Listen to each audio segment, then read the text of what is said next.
Hi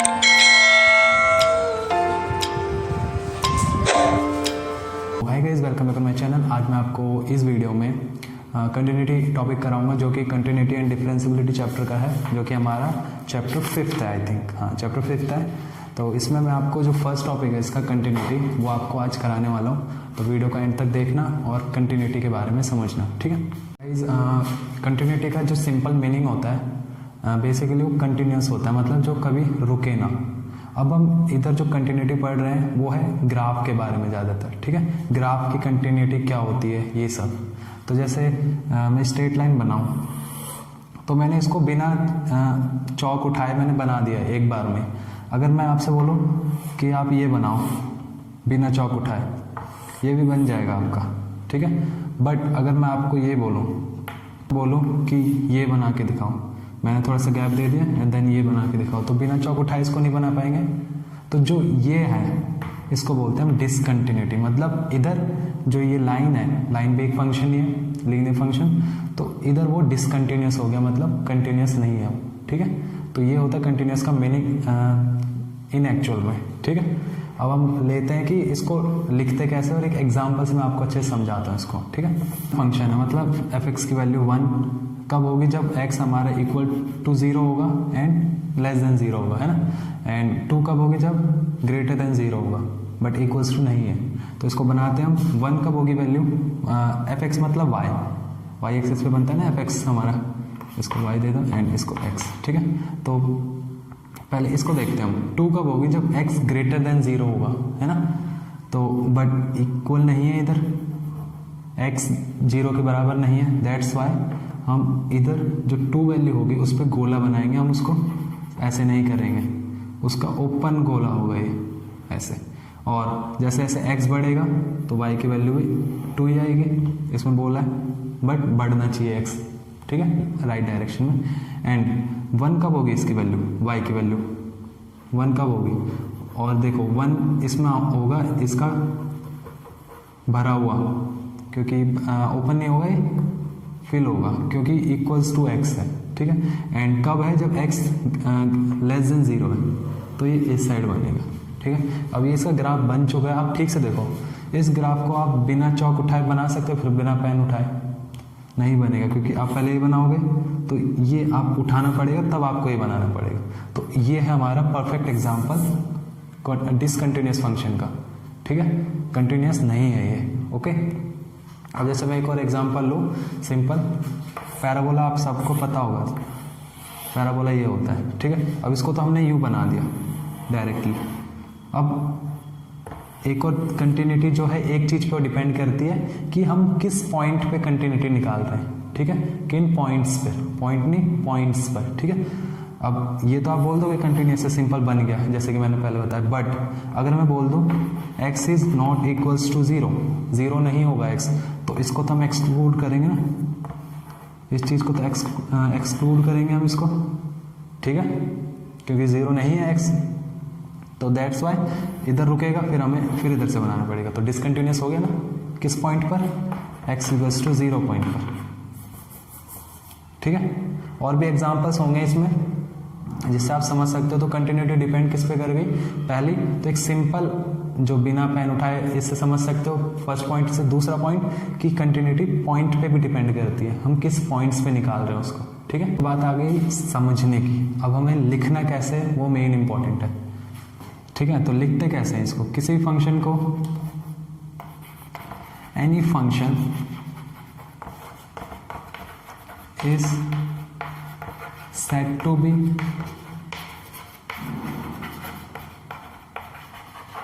continuous if limit of the function to any c क्या होगा, जो उस फंक्शन का डोमेन होगा, उसका एक एलिमेंट होगा, पॉइंट होगा, ठीक है, of f(x) is equals to the function value of the function at the point c where c belongs to domain of f(x), okay, got it. यही है, बस यही है, ठीक है। एंड अगर वो फंक्शन उस फंक्शन में अगर लेफ्ट हैंड साइड और राइट हैंड साइड लिमिट दोनों भी हमें निकालने के लिए बोले तो क्या होगा उस केस में भी, उसकी भी कंडीशन है उसकी ये है कि एक बार हम इसकी लेफ्ट हैंड साइड लिमिट निकालेंगे और अगर left hand side limit right hand side limit में कोइंसाइड कर गई तो हमारा वो कॉन्टिन्यूस होगा। मतलब ये दोनों इक्वल होनी चाहिए, कोइंसाइड मतलब इक्वल, ठीक है, ओवरलैप भी बोल सकते हो। तो ये है, ऐसे आप लिखते हो और ऐसे आप प्रूफ करते हो। मैं एक दो क्वेश्चंस एग्जाम्पलिटी चेक करो इस फंक्शन की एट x = 1। मैंने बताया था ना कंटिन्यूटी पॉइंट पे भी डिपेंड करती है, ठीक है, तो दैट्स वाई इधर दिया है। तो हम सबसे पहले क्या करते हैं, लिमिट निकालते हैं। तो टू चेक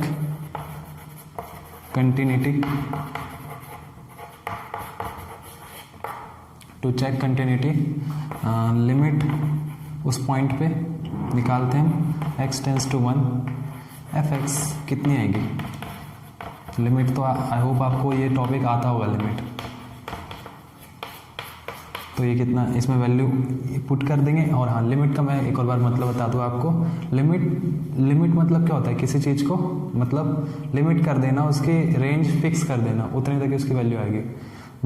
तो इधर भी लिमिट का वही मतलब है कि हम फंक्शन की एट x = 1 पर वैल्यू नहीं निकाल रहे हैं, उसके आसपास की वैल्यू निकाल रहे हैं, उसके आसपास तक ही उसको लिमिट कर रहे हैं, ठीक है, ये होता है लिमिट का मतलब। तो एग्जैक्टली हम 1 पुट नहीं करते इधर, हम 1 से छोटी और उससे बड़ी वैल्यू पुट करके देखते हैं, उसके हिसाब से जो वैल्यू आती है वो रखते हैं। बट अप्रॉक्सीमेटली हम डायरेक्ट 1 पुट कर देते हैं, ठीक है। तो ये कितना आएगा 5, ठीक है। एंड f(x) वैल्यू 1 जब हम रखेंगे तो ये भी कितना आएगा 5। हेयर हम क्या देखते हैं कि हमारा जो लिमिट है फंक्शन की वो इक्वल आ गई हमारे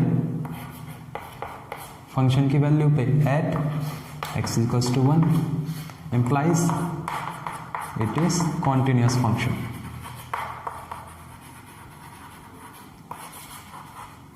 आप इसका ग्राफ भी बना सकते हो। ग्राफ क्या बनेगा इसका, ये तो सिंपल, आपने इसका ग्राफ बनाया y = 2x + 3, x की जगह y की जगह वैल्यू रखो, पॉइंट्स निकालो 2-3 और बन जाएगा स्ट्रेट लाइन इसका ग्राफ, ठीक है। और स्ट्रेट लाइन तो ऑलवेज कंटिन्यूस, आप डायरेक्ट भी बोल सकते हो कि स्ट्रेट लाइन ऑलवेज कंटिन्यूस, ठीक है, जिसमें आपको काफ़ी सारी चीज़ें सीखने को मिलेगी। देखो पहली चीज़ तो कि फर्स्ट क्वेश्चन में क्या बोला, मैं पॉइंट दे दिया था कि इस पॉइंट पे इसको कंटिन्यूस चेक करो, ठीक है। बट इधर क्या बोला, इधर कुछ नहीं बोला, सिंपल बोला है discuss the continuity of this function, शायद यही बोला है, हाँ यही बोला है, ठीक है। एंड हम डिस्कस करेंगे इसकी कंटिन्यूटी। और दूसरी चीज़, इसमें पॉइंट की भी बात नहीं करी हमसे, तो हम पहले चेक करेंगे कितने पॉइंट बन रहे हैं। इधर एक पॉइंट बन रहा है, इधर ये एक बन रहा है, ये एंड ये एक पॉइंट नहीं है, वैसे बहुत सारे हैं, रेंज समझ सकते हो, और एक बन रहा है, ठीक है। तो इन तीनों पे चेक करेंगे, ओके। तो लेट्स बिगिन। पहले तो मान लो कि C एक एलिमेंट है या फिर एक नंबर है, पॉइंट है, बोल दो इन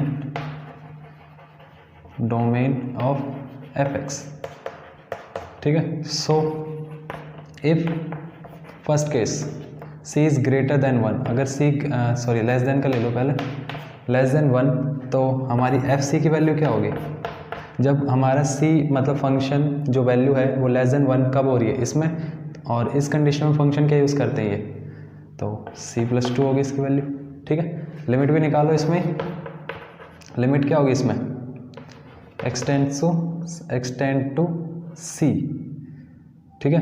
एंड इसकी लिमिट क्या आएगी, फंक्शन क्या है हमारा, फंक्शन है x + 2, यही होगा इस पे फंक्शन, और ये भी c + 2 आएगी, ठीक है। And if c is greater than 1 then fc की वैल्यू क्या आएगी हमारी, c + -2, क्योंकि ग्रेटर देन 1 पर ये वाला फंक्शन यूज़ करेंगे। एंड लिमिट भी निकालते हैं हम, x tends to c of f(x), this one will give, इस पे फंक्शन कौन सा यूज़ करेंगे, x - 2 यूज़ करेंगे, और x - 2 ही आएगा, सॉरी x - 2 नहीं, इधर तो x ही होगा, जब अप्लाई कर देंगे तो c आ जाएगा, ठीक है।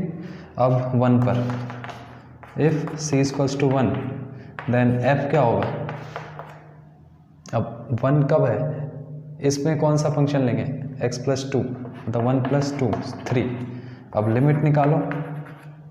हाँ एक और चीज़, अब x इक्वल्स टू 1 दे दिया, अब लिमिट में हम डायरेक्ट वैल्यू तो पुट करते नहीं है, 1 पिछले क्वेश्चन में कर दी थी मैंने, बट इधर हम क्या करेंगे, हम उसके left hand side and right hand side वाली वैल्यूज़ लेंगे। तो इधर मैंने उसकी जब लेफ्ट हैंड साइड वाली वैल्यूज़ ली, पुट तो कर देते हैं डायरेक्ट, बट हम दोनों निकालते हैं इधर, ठीक है। जब लेफ्ट हैंड लिमिट निकाली, इसको आप लेफ्ट हैंड लिमिट भी बोल सकते हो, तो ये क्या आ जाएगी, फंक्शन क्या था, जब लेफ्ट हैंड लिमिट मतलब 1 से पीछे वाली वैल्यूज़ लें, जब हम जैसे 0.9 करीब, 0.98 करीब, 0.99 करीब, ठीक है। तो ये आ जाएगा हमारा x प्लस 2, एंड जब हम डायरेक्ट पुट करेंगे कर देंगे, बट जो वैल्यूज़ हमने ली हैं वो 1 से छोटी वाली ली हैं, बट अप्रॉक्सीमेटली वो 1 ही माना जाता है, ठीक है। तो दैट्स वाई हम डायरेक्ट 1 पुट कर देंगे और 3 आ जाएगा ये। एंड राइट हैंड लिमिट जब हम निकालेंगे इसकी, तो वो क्या आएगी, लिमिट इधर थोड़ा होगा नहीं तो आप थोड़े से नोट कर लीजिए, ऊपर में बता देता हूँ, कोई नहीं। देखो इसकी राइट हैंड लिमिट क्या आएगी, राइट हैंड लिमिट, तो वो क्या आएगी, अब x 1 प्लस लिखेंगे, ठीक है, राइट हैंड लिमिट में,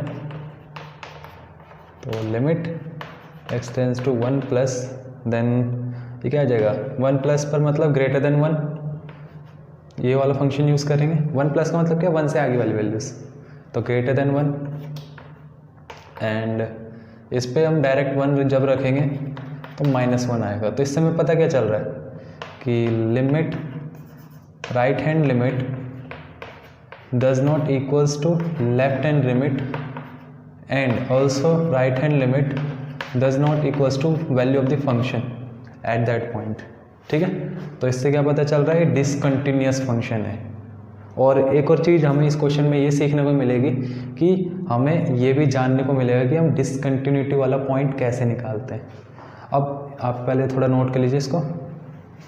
हाँ, तो डिसकंटिन्यूटी, अब इधर क्या है, डिसकंटिन्यूटी आ चुकी है, तो किस पॉइंट पे आई डिसकंटिन्यूटी, x इक्वल्स टू 1 है ना, और यही हमारा पॉइंट ऑफ डिसकंटिन्यूटी है, ठीक है। पेपर में हमसे पूछते हैं, फंक्शन दे दिया, फाइंड करो पॉइंट ऑफ डिसकंटिन्यूटी, तो जहाँ पर हमारा कंटिन्यूस प्रूफ नहीं हो रहा वो डिसकंटिन्यूस प्रूफ हो गया, और जिस पॉइंट पे आया वो हमारा पॉइंट ऑफ डिसकंटिन्यूटी हुआ, ठीक है।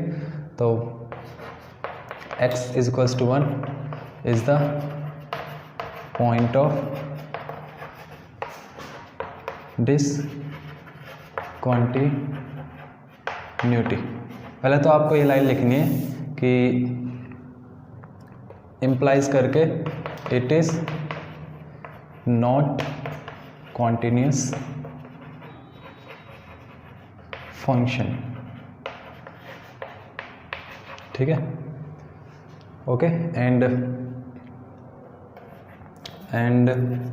अगर पूछा हो the point of discontinuity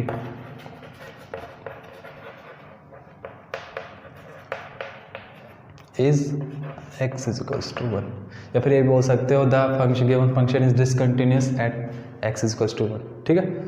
तो गाइज आज की वीडियो बस इतना ही।